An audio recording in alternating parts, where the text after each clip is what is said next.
मुख्यालय से 90 किलोमीटर दूर पौराणिक नगरी बारसूर मार्ग पर स्थित है नागफनी गांव, जो लोक आस्था का केंद्र है। इस गांव में संभाग का एकमात्र नाग मंदिर है। खास बात यह है कि इस गांव में सांपों को मारना वर्जित है। मंदिर के अंदर शेषनाग और नागिन की जोड़ा मूर्तियां मौजूद हैं, जो 11वीं शताब्दी की बताई जाती हैं। मंदिर के अंदर भगवान गणेश की विशाल प्रतिमा मौजूद है। इसके अलावा यहाँ दर्जनों प्राचीन मूर्तियां भी सहेज कर रखी गई हैं। मंदिर के पुजारी बताते हैं कि इस मंदिर में दर्शन के लिए आए श्रद्धालुओं की मनोकामनाएं पूर्ण होती है। नाग पंचमी के दिन यहाँ भगवान शिव और नाग देव को खुश करने के लिए भव्य आयोजन किया जाता है। जो अपनी इच्छा अनुसार मन से जो पूजा करने आते हैं, अपने घर परिवार से जो स्थितियाँ हैं, बाल बच्चा के लिए है, और मासिक द्वारा जिसे जो लेडीज लोगों को मासिक द्वारा परेशानी रहते हैं, ये सब के लिए ये पर आते हैं और उस दवाई के माध्यम वो ठीक हो जाते हैं और भगवान नाम देवता के आशीर्वाद से ठीक हो जाते हैं। आपके कई नाम थे, नागों के कई नाम थे, कई प्रजाति थे, उसका उल्लेख करने का वजह क्या है?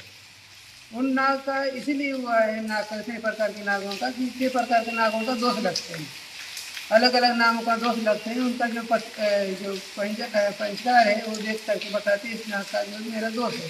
तो काम जिसका पास नहीं होता है, काम टूट जाता है, किसी काम में बिगड़ता काम है, तो उस नाग का दोष को पता करके उन्होंने करके पूजा करते हैं। अच्छा, इसीलिए लगाया नाग दोष पता करने, सर्प दोष पता करने, सर्प दोष पता करने के लिए। और जिसको दुकान मार लिया है घर में आके, नाग देवता जो प्रसिद्ध था उसको मारे दुकान में, तो उसको भी क्षमा मांगने के लिए यहीं आते हैं और बदला नाग का, चांदी का, पीतल का, चांदी का जो भी है वैसा करके चढ़ाते हैं। ये बताइए कि यहाँ पे नाग पंचमी पे क्या क्या आयोजन होता है? नाग पंचमी में सबसे मान्यता, नाग पंचमी में इसका मान्यता है नाग मंदिर का। तो कई लोग तो नहीं जानते, कई लोग जानते हैं, जितने भी जानते हैं वो सब अपने नाग देवता कुल देवता ही करके, और नाग पंचमी उसी दिन 9 तारीख को इस साल 2010 लोगों को हुआ है, तो उसी दिन प्रसिद्ध है। सब लोग गांव वाले भी, बस्ती वाले भी, जितने भी उसी दिन मान्यता होते हैं। और उसमें किया जाता है कि प्रसाद जो भी बात वगैरह बनता है दे देते हैं, और भोजन की प्रसाद चावल दाल सब्जी ये बना करके वितरण कर देते हैं। तो सवेरे विशेषता नागमूर्ति का पूजा होता है, उसके बाद सब लोगों को दशहरा हो जाता है। उसके बाद जैसे यज्ञ चलता है, यज्ञ में अन्य प्रकार का संस्कार होते रहते हैं, पुष्पाल संस्कार, नामकरण संस्कार, विद्यारंभ संस्कार, ये सब करते हैं। जैसे खत्म हो गया, यज्ञ खत्म होने के बाद संत लोग का प्रवचन होता है, गुरु स्वामी जी आते हैं, उनका प्रवचन रहता है 1 घंटा का। सबसे बड़े मान्यता ऐसा कहते हैं, सबसे नाग दूध नाग का ही यहाँ प्रसिद्ध है। दूध नाग निकलते हैं और साथ साथ खड़े होकर भी देखते हैं, हम लोग को दर्शन भी दिया है। अच्छा, दर्शन भी दिया है। कौन कौन सी मूर्तियाँ हैं और दूसरी मूर्तियाँ कौन कौन सी, किसकी है? यहाँ पे दूसरे मूर्ति सबसे पहला शिव जी है, शिव जी का वो हनुमान को कोयला के चढ़ाए हैं, और सूर्य भगवान के हैं, और दोनों नाग का, और गणेश जी बीच में, राम लक्ष्मण और राम इधर नागिन है दोनों। अच्छा, और फिर बलराम जी है। नाग और नागिन दोनों की है? दोनों नागिन है। हाँ, दोनों नागिन है, जोड़ा नागिन है, जोड़ा नाग है। अच्छा, जोड़ा नाग जोड़ा नागिन, जोड़ा नागिन, ठीक है। ये दोनों है, और भगवान राम इधर दोनों राम है, और बलराम इधर बलराम जी है, बीच में कृष्ण जी है, और शंकर भगवान है।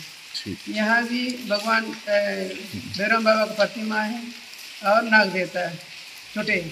पौराणिक मान्यताओं के अनुसार नागफनी के जंगलों में वासुकी, तक्षक, शंख, उलीक, पदम, महापदम और अनंत नामक नागों, वहीं उत्पला, सुमेधा, सुप्रधा, द्वितीप्रिया, श्वेतमुखी, सुनेत्रा, सुगंधी और पद्मा नामक नागिनों का वास था।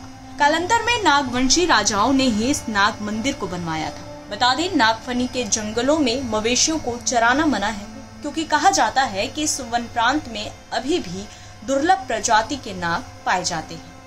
और ये जो मंदिर है उस समय एक नाग मंदिर अकेला नहीं है, जो ग्रामीण बताते हैं कि उसके आसपास जितने सारे कई सारे धरोहर जो टीले में दब गए हैं, उनके जो मूर्तियां हैं उनको सहेजने का काम कुछ एक जगदलपुर के इतिहास पुरातत्व विभाग के जो आर्कियोलॉजिकल प्राचीन भारतीय इतिहास विषय के प्रोफेसर थे तिवारी जी, उन्होंने और गीदम के कुछ नागरिकों ने मिलकर, जागरूक नागरिकों ने मिलकर उन मूर्तियों को सहेजा और एक जगह मंदिर के रूप में व्यवस्थित किया।